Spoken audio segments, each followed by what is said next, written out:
दर्शकों नमो नमः है। आज हम कक्षा 10 का छठा पाठ पढ़ रहे हैं जिसका नाम है सुभाषितानि। सुभाषितानि जो शब्द है वह सु प्लस भाषित दो शब्दों से मिलकर के बनता है। सु का अर्थ होता है सुंदर, भाषित का अर्थ होता है वचन या कथन, यानी सुंदर कथन इस पाठ का नाम है। और भाषित जो शब्द है वह नपुंसक लिंग में फलम शब्द की तरह से चलता है, फलम फले फलानी। ऐसे ही सुभाषितम सुभाषिते सुभाषितानि ये जो शब्द है वह बहुवचन में है। मित्रों, पाठ शुरू करने से पहले आपसे रिक्वेस्ट है कि चैनल को अगर आपने सब्सक्राइब नहीं किया है तो सब्सक्राइब जरूर कर दें। वीडियो के नीचे जो लाल रंग में सब्सक्राइब स्पेलिंग लिखी हुई है उसको क्लिक कर दीजिए। शुरू करते हैं। प्रस्तुतोऽयं पाठः विविध ग्रंथात् संकलितानां 10 सुभाषितानां संग्रहो वर्तते। प्रस्तुत यह पाठ विविध ग्रंथों से संकलित 10 सुभाषितों का संग्रह है। संकलित का मतलब लिया गया। 10 सुभाषित यानी 10 सुभाषित 10 श्लोक हैं इस पाठ में। संग्रह मतलब कलेक्शन होता है। फिर है संस्कृत साहित्य सार्वभौमिकम सत्यम प्रकाशितुम। संस्कृत साहित्य में यूनिवर्सल ट्रूथ, सार्वभौमिक सत्य का मतलब होता है यूनिवर्सल ट्रूथ यानी शाश्वत सत्य, प्रकाशितों प्रकट करने के लिए अर्थ गांभीर्य युता, अर्थ की गंभीरता से युक्त, पद्यमयी यानी श्लोकमयी, प्रेरणात्मिका यानी प्रेरणा देने वाली रचना को सुभाषितम इति कथ्यते, सुभाषित कहा जाता है। देखिए सुभाषित की परिभाषा दी हुई है कि संस्कृत साहित्य में जो सार्वभौमिक सत्य को प्रकाशित करने के लिए अर्थ गंभीरता से युक्त और पद्यमयी जो प्रेरणात्मक रचना होती है उसे ही सुभाषित कहा जाता है। अयम पाठांश है, यह पाठांश परिश्रम से महत्व, परिश्रम के महत्व, क्रोध से दुष्प्रभाव, सामाजिक महत्व, सर्वेषां वस्तुनाम उपदेयता, सभी वस्तुओं की उपयोगिता, बुद्धि विशिष्टम और बुद्धि की विशेषता, इत्यादि विषयान प्रकाशयति, इत्यादि विषयों पर प्रकाश डालती है। तो ये जो पाठांश है, पाठ में जो श्लोक दिए हुए हैं वो परिश्रम के महत्व, क्रोध के दुष्प्रभाव, सामाजिक महत्व और सभी वस्तुओं की उपयोगिता और बुद्धि की विशेषता आदि विषयों पर प्रकाश डालते हैं। आइए हम सबसे पहला श्लोक शुरू करते हैं। आलस्यम ही मनुष्याणाम शरीरस्थो महान रिपुः नास्त्युद्यम समो बंधुः कृत्वा यम नावसीदति। अन्वय देखिए, अन्वय इसलिए किया जाता है कि इसका हिंदी अर्थ के अनुसार इन शब्दों को रखा जाए और फिर इसका हिंदी अर्थ है वो आसानी से हमें समझ में आने लगता है। तो अन्वय में हम हिंदी अर्थ के अनुसार इन शब्दों को रीअरेंज करके लिखते हैं, यही अन्वय है। तो मनुष्याणाम शरीरस्थः महान शत्रु आलस्यम, मनुष्याणाम यानी मनुष्यों का या मानवों का, शरीरस्थ है शरीर में स्थित, महान यानी बड़ा, शत्रु यानी दुश्मन, आलस्यम, आलस्यम अस्ति यहाँ आप लगा सकते हो मन से। तो मनुष्यों का शरीर में स्थित सबसे बड़ा शत्रु होता है आलस्य। आलस्य मनुष्य के शरीर में स्थित सबसे बड़ा शत्रु होता है। पहली पंक्ति का अर्थ हो गया। दूसरा देखिए, उद्यम समय है बंधु न अस्ति। उद्यम का अर्थ होता है परिश्रम, समय यानी समान, परिश्रम के जैसा या परिश्रम के समान, बंधु न अस्ति सखा नहीं है, यानी परिश्रम के समान कोई सखा या मित्र नहीं होता है। यम कृत्वा जिसको करके, मनुष्य है, मनुष्य न अवसीदति, मनुष्य दुखी नहीं होता, मनुष्य कभी दुखी नहीं होता है। किसको करके? यम कृत्वा, किसको करके? परिश्रमम कृत्वा, उद्यमम कृत्वा, उद्यम को करके व्यक्ति कभी दुखी नहीं होता। चलिए दूसरा पढ़ते हैं। गुणी गुणम वेत्ति न वेत्ति निर्गुणो बली बलम वेत्ति न वेत्ति निर्बलः पिको वसन्तस्य गुणम न वायुसः करीच सिंहस्य बलम न मूषकः। पहली पंक्ति देखिए, गुणी गुणम वेत्ति, निर्गुण गुणम न वेत्ति, बली बलम वेत्ति, निर्बल बलम न वेत्ति, वसंतस्य गुणम पिकः वेत्ति, वायसः न वेत्ति, सिंहस्य बलम करी वेत्ति, मूषकः न। तो देखिए, वेत्ति का अर्थ होता है जानता है, वेत्ति का अर्थ होता है जानता है। गुणी गुणम वेत्ति, गुणवान गुण को जानता है, गुणवान ही गुण के महत्व को जानता है।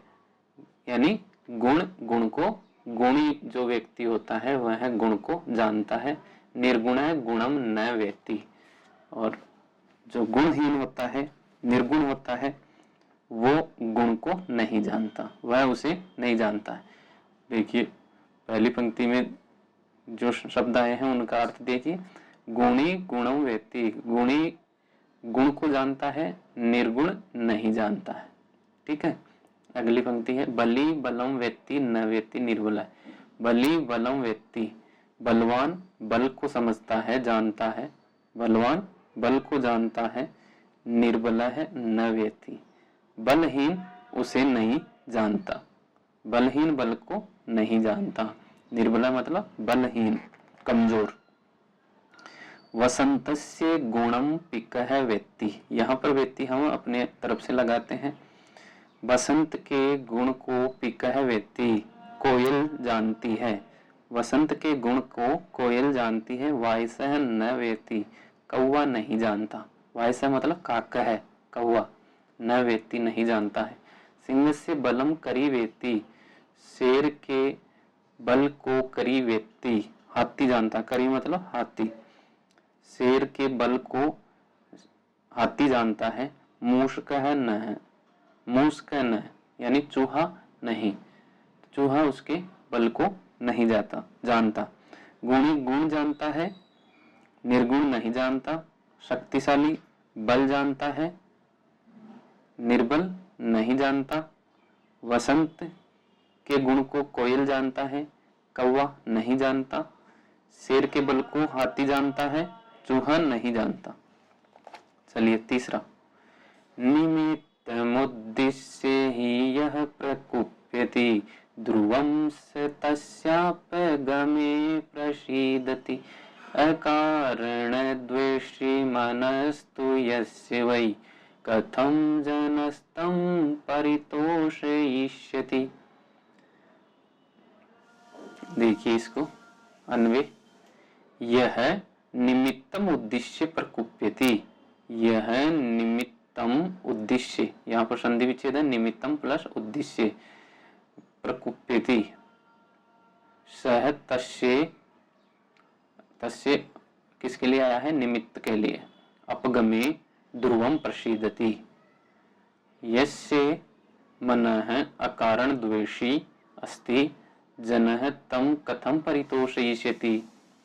यह यानी जो निमित्तम यानी कारण को, जो कारण को या किसी कारण से उद्देश्य यानी उसको उद्देश्य प्रयोजन मान करके, उसको कारण मान करके प्रकुप्यति क्रोधित होता है। जो किसी कारण से, किसी कारण के कारण क्रोधित होता है, जो किसी कारण को उद्देश्य कारण के होने से प्रकुप्यति क्रोधित होता है, तस्य अपगमे उसके दूर हो जाने पर, अपगमे मतलब दूर हो जाने पर, ध्रुवम प्रसीदति निश्चित रूप से, ध्रुवम यानी निश्चित रूप से, प्रसीदति यानी प्रसन्न होता है। अर्थात जो कोई व्यक्ति किसी कारण से क्रोधित होता है, किसी कारण को प्रयोजन करके अधिक क्रोधित करता है, क्रोध करता है, उस कारण के हट जाने पर, उस कारण के दूर हो जाने पर वह बहुत अधिक प्रसन्न होता है।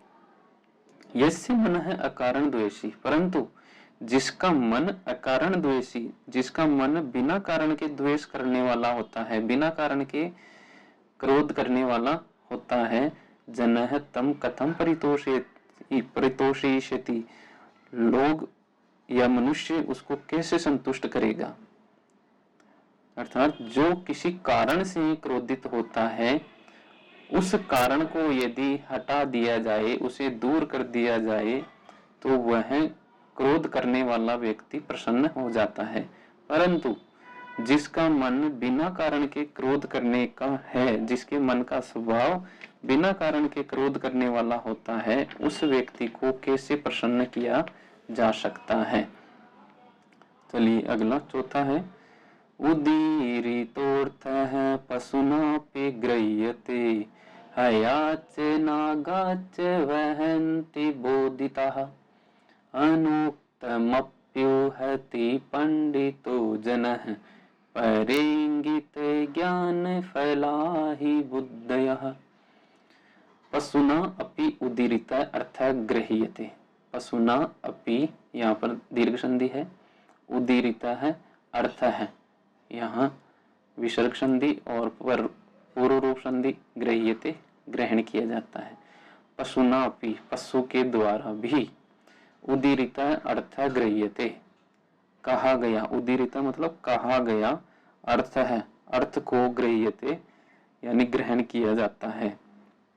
पशु के द्वारा भी कहे गए अर्थ को ग्रहण किया जाता है, यानी कही हुई बात को पशु भी समझता है।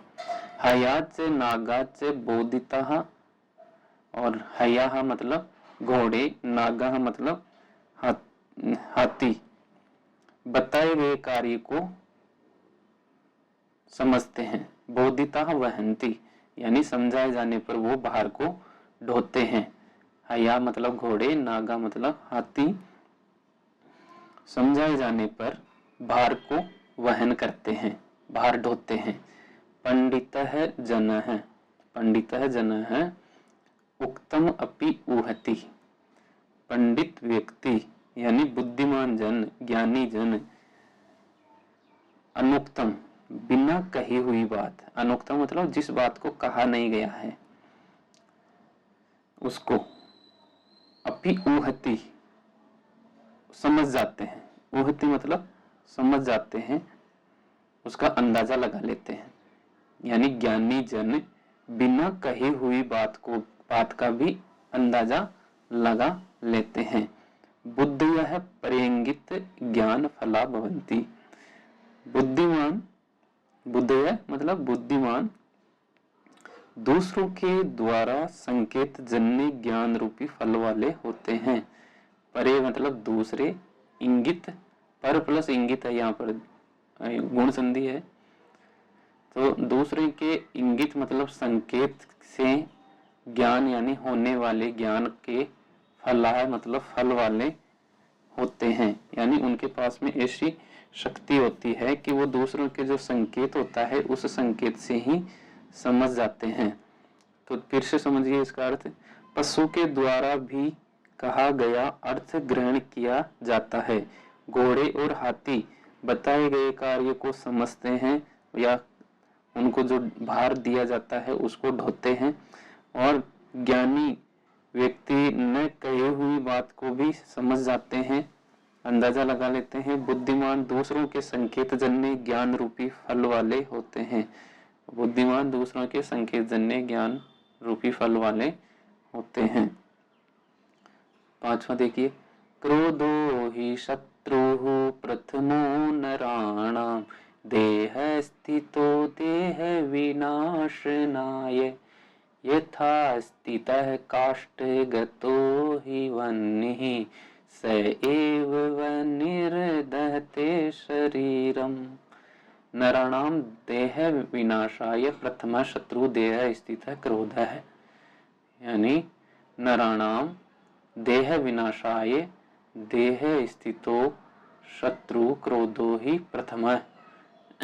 इस तरह से इसका अन्वय पहली दो पंक्तियों का अन्वय देखिए। नराणाम देह विनाशाय विनाशनाय प्रथम शत्रु देह स्थित क्रोध है, लोगों की शरीर के विनाश के लिए प्रथम यानी पहला, सर्वप्रथम, शत्रु यानी दुश्मन, देह स्थित है शरीर में स्थित क्रोध है, क्रोध होता है। मनुष्य के शरीर में स्थित क्रोध ही उसका सबसे पहला शत्रु होता है।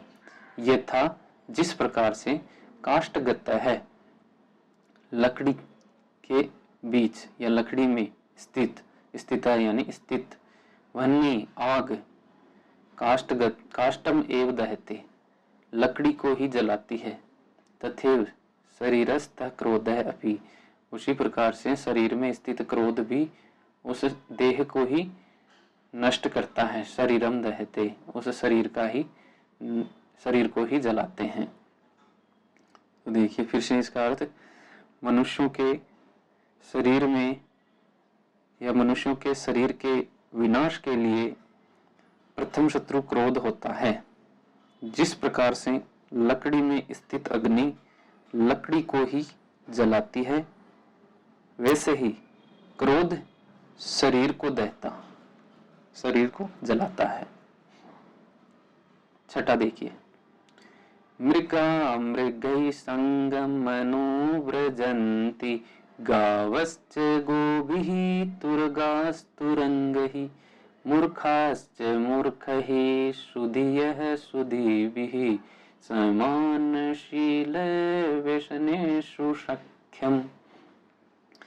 मृगा मृगैः सह गावश्च गोभिः सह तुर्गाः तुरंगैः सह मूर्खा मूर्खैः सह सुधिय सुधीभिः सह अनुव्रजन्ति। ये देखिए संगम अनुवर्जंती है, यहाँ आएगा इतनी 3 लाइनों के बाद में। इन तीनों जब चरण है, इन तीनों चरणों के बाद में अनुव्रजंती लगेगा और सह के योग में तृतीया विभक्ति होती है। ये कारक प्रकरण वाला है नियम। तो देखिए, मृगः मृगैः सह, हिरण हिरणों के साथ। अनुव्रजंती हम अपनी तरफ से जोड़ सकते। अनुव्रजंती मतलब जाते हैं या विचरण करते हैं, उनके साथ घूमते फिरते हैं, उनका अनुसरण करते हैं। यानी हिरण हिरणों के साथ विचरण करते हैं, उनका अनुसरण करते हैं। गावश्च गोभी सह, और गायें गायों के साथ। तुर्गा तुरंगई सह, और घोड़े घोड़ों के साथ। मूर्खा मूर्ख ही सह, और मूर्ख मूर्खों के साथ। शुद्धीय शुद्धि ही सह, शुद्धीय यानी विद्वान बुद्धिमान, विद्वान विद्वानों के साथ। अनुव्रजंती यानी अनुसरण करते हैं या उनके साथ जाते हैं, उनके साथ विचरण करते हैं। यानी हिरण हिरणों के साथ, गायें गायों के साथ, घोड़े घोड़ों के साथ, मूर्ख मूर्खों के साथ, बुद्धिमान बुद्धिमानों के साथ विचरण करते हैं, साथ रहते हैं, यानी उनकी कंपनी करते हैं। समानशील व्यसनेषु सख्यम, समान यानी समान, शील शील का अर्थ होता है शील आचरण, व्यसनेषु मतलब आदतें, स्वभाव, सख्यम यानी मित्रता होती है। अर्थात समान शील और स्वभाव होने पर सख्यम यानी मित्रता होती है। समान शील और स्वभाव होने पर मित्रता होती है। जैसे मृगा मृगै सह, गाव गोभी सह, तुर्गा तुरंगै सह, मूर्खा मूर्खै सह, सुधीय सुधीभिः सह अनुवर्जन्ति तथैव समानशील व्यसनिनां सख्यम भवति। उनकी मित्रता होती है। समानशील समान आचरण और स्वभाव वाले लोग एक साथ विचरण करते हैं। 7वां देखिए, सेवितव्यो महावृक्षः फल छाया समन्वितः यदि देवात् फलम नास्ति छाया केन निवार्यते। फल छाया समन्वितः महावृक्ष सेवितव्य। फल छाया, फल और छाया से समन्वित यानी युक्त महावृक्ष है सेवितव्य। महावृक्ष यानी बड़े वृक्ष को सेवितव्य यानी रक्षा करनी चाहिए, उसका संरक्षण करना चाहिए। फल और छाया से युक्त बड़े वृक्ष का संरक्षण करना चाहिए। देवात भाग्य से यदि फलम नास्ति, अगर भाग्य से फल नहीं लगता है तो वृक्ष से छाया केन निवार्यते, तो उसकी छाया कौन रोक सकता है। यदि भाग्य से उसमें फल नहीं लगता तो छाया कौन हटा सकता है, रोक सकता है। 8वां देखिए, अमंत्रम अक्षरम नास्ति नास्ति मूलम अनौषधम अयोग्य पुरुष नास्ति योजकस्तत्र दुर्लभः। अमंत्रम अक्षरम नास्ति, अमंत्रम अक्षरम नास्ति, अक्षर मंत्र हीन नहीं है। कोई भी अक्षर मंत्रहीन नहीं होता है। अनौषधम मूलम नास्ति, और कोई भी मूल और कोई भी जड़ औषधि से रहित नहीं होती। कोई भी जड़, मूलम मतलब जड़, अनौषधम औषधि रहित नहीं होती। अयोग्य पुरुष नास्ति, और कोई भी पुरुष अयोग्य नहीं होता। तत्र योजक दुर्लभ है, उसमें योजक है, योजक मतलब जोड़ने वाला, यानी पारखी, यानी पहचान करने वाला। वहां पर पहचान करने वाला ही दुर्लभ होता है, वही नहीं मिल पाता। यानी जो इनके गुणों को परख कर एकत्र कर सके या उनका उपयोग कर सके, ऐसा पारखी दुर्लभ है। नहीं तो कोई भी मंत्र, कोई भी अक्षर अमंत्र नहीं हो सकता, कोई भी जड़ अनौषधि नहीं हो सकती, कोई भी पुरुष अयोग्य नहीं हो सकता। वहां पर इनका उपयोग करने वाला ही दुर्लभ होता है, इनका उपयोग करने वाला चाहिए बस। 9वां देखिए, संपत्तौ च विपत्तौ च महतामेक रूपता, उदये सविता रक्तो रक्तश्चास्तमये तथा। महताम संपत्तौ विपत्तौ च एक रूपता भवति। महता मतलब महान पुरुषों की, संपत्तौ यानी संपत्ति में, विपत्तौ कष्ट में, एक रूपता भवति, एक रूप होते हैं, समान भाव वाले होते हैं। महापुरुष संपत्ति में और विपत्ति में समान भाव वाले होते हैं। यथा जिस प्रकार से सविता उदय, सूर्य, सविता यानी सूर्य, उदय, उदय होने पर रक्त है भवती। ये सवित्री शब्द है, सवित्री से सविता बना है, पितृ शब्द की तरह से, तो ऋकारांत पुल्लिंग शब्द है सविता। ठीक है, तो ये रक्त है इसीलिए पुल्लिंग आया है। तो उदय होने पर सूर्य रक्त है भवती, लाल रंग का होता है। तथा एव उसी प्रकार से अस्तमय च रक्त भवती, और अस्त होने पर भी लाल होता है। सूर्य उदय होने पर और अस्त होने पर लाल होता है। उसी प्रकार से महापुरुष भी कष्ट के समय और खुशहाली के समय एक समान होते हैं, एक भाव वाले होते हैं। लास्ट देखिए 10वां, विचित्रे खलु संसारे नास्ति किंचिन निरर्थकम, अस्वस्थेत धावने वीर भारस्य वहने खरः। विचित्रे संसारे खलु किंचिन निरर्थकम नास्ति। विचित्र यानी विचित्र संसारे, संसार में, खलु यानी निश्चित रूप से, किंचित कुछ भी, निरर्थकम नास्ति निरर्थक नहीं है, मीनिंगलेस नहीं है, कुछ भी बेकार नहीं है। इस संसार में, इस विचित्र संसार में निश्चय ही कुछ भी निरर्थक नहीं है। अश्वचेत धावने वीर है, घोड़ा यदि दौड़ने में वीर होता है, अगर घोड़ा जब दौड़ने में वीर होता है तो तरही तो भारत से वहने खरा है, तो भार को ढोने में गधा वीर होता है। तो भार को वहने यानी ढोने में खरा यानी गधा वीरा बहुत। ये वीरा शब्द हमें अपनी तरफ से लगाना है। तो सबका अपना अपना महत्व होता है इस संसार में। संसार में कोई भी चीज निरर्थक नहीं है।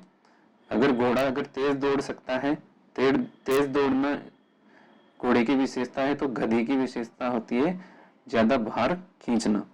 तो सबका इस संसार में अलग अलग महत्व होता है। इस प्रकार से इस पाठ के 10 श्लोक आप याद करें, इसके शब्दार्थ अच्छी तरह से याद कर लें, लिख लें।